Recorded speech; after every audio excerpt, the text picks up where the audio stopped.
Well, we asked for all sorts of Halloween costumes, but guess what?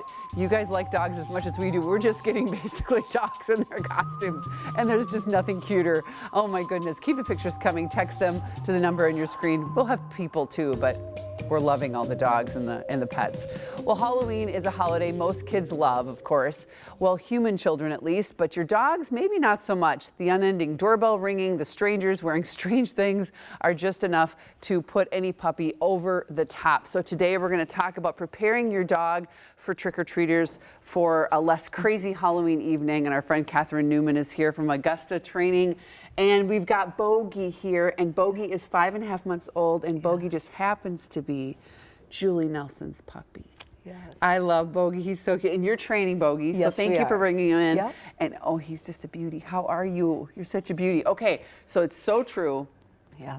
Oh my goodness, the doorbell, and then these kids, and these kids, and these kids, and it's difficult. So let's talk about how to get your dogs prepared for this, and maybe your house prepared for this. So first of all, just practicing the sit-stay is what you said, right? Correct. And part of it is knowing your dog and knowing what stage he's at. So if I were to have a very young puppy, like a 7, 8, 9, 12, 14-week-old puppy, I'd probably crate him for this. The whole time, yeah. The whole time. Get him on a long walk early in the day, tire him out. Yep, and then put him in the crate because they are going through sensitivity periods at that age. Now you get to the age where Bogey's at. I look at this as a training opportunity. People are going to be coming to the door frequently so we can work on our greeting command. But we need to practice in advance. So here we've got a video of Bogey and I preparing for trick-or-treaters.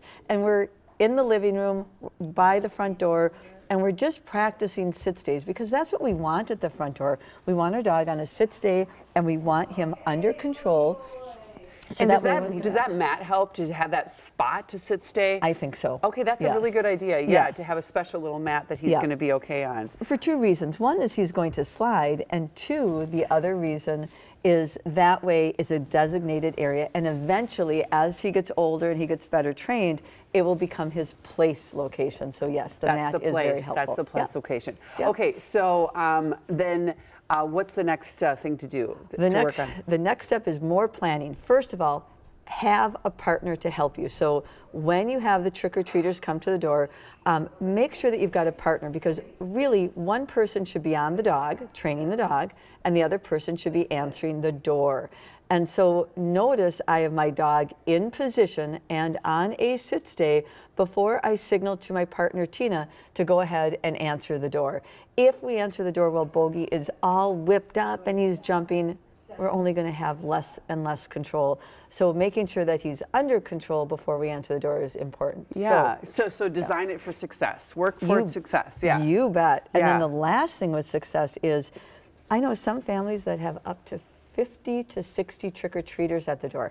That's way too many sit-stays for a young dog like Bogey. So I would say, hey, if we get 6 or 7 good door greetings in, I'd call it a day, put him in his crate with a stuffed Kong or maybe a bully stick, and end on success. Yeah, that's such a good point, because you don't want to train to failure, you mentioned. Yes, right. I mean, think about this. He goes to the door 50, 60 times for trick-or-treaters.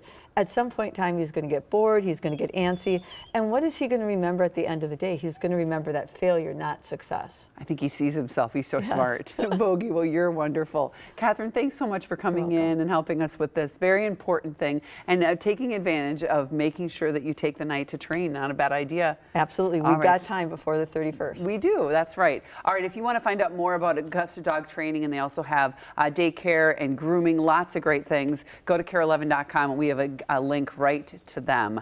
Well,